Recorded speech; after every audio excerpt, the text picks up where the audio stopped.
তোমার MBBS মামা FRCS বুদয় A to Z ডিগ্রি ঝোলাতে। ও ডাক্তার, ও ডাক্তার, ও ডাক্তার, ও ডাক্তার, ডাক্তার চাইবেন রক্ত রিপোর্ট, ক্লিনিকের সন্ধান তিনি দেবেন। 100 টাকা যদি ক্লিনিকের বিল হয়, অর্ধেক দালালি তিনি নেবেন। রোগীরা তো রোগী নয় খদ্দের, এখন খদ্দের পাঠালেই কমিশন। ক্লিনিকার ডাক্তার কি টুপি পড়াচ্ছে, বুঝছে না গর্দব জনগণ। কষাই জবাই করে প্রকাশ দিবালুকে, তোমার আছে ক্লিনিকার চেম্বার। ও ডাক্তার, ও ডাক্তার, ও ডাক্তার, ও ডাক্তার, তুমি কত শত পাশ করে এসেছো বিলেতে ঘরে মানুষের যন্ত্রণা ভোলাতে।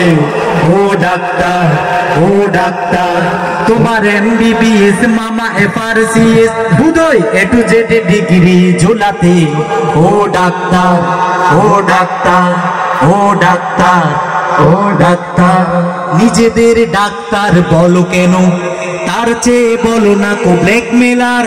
রুগীর আত্মীয়দের ঘুটি বাটি চাটি করে করো সুযোগের সদ্ব্যবহার। সরকারি হাসপাতালের পরিবেশ আসলে তো তোমরাই করেছো শেষ। হাসপাতাল না থাকলেই জনগণ নার্সিং হোমে যাবে অবশেষ। সেখানে জবাই হবে উপরি কামাই হবে, সেখানে জবাই হবে উপরি কামাই হবে। মানুষের সেবার কি দরকার। ও ডাক্তার, ও ডাক্তার, ও ডাক্তার, ও ডাক্তার, তুমি কত শত পাশ করে এসেছো বিলেতে ঘুরে মানুষের যন্ত্রণা ভোলাতে। ও ডাক্তার, ও ডাক্তার, ও ডাক্তার, ও ডাক্তার। বাস্তব আমাদের সমাজে এরকম ঘটনা অ্যাভেলেবল করতেছে না। সুতরাং আমরা যদি জীবন থেকে শিক্ষা নিই, তাহলে আমাদের জীবনে আর কখনো ভুল হবে না। আমাদের সমাজ হবে সুন্দর, আমাদের দেশ হবে সুন্দর।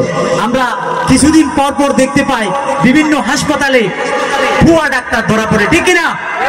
আমরা যদি সচেতন থাকি তাহলে আমরা ক্ষতিগ্রস্ত হব না এবং সমাজে কোনো অসঙ্গতি দেখতে পাবো না। সবাইকে অনেক অনেক ধন্যবাদ। এ পর্যায়ে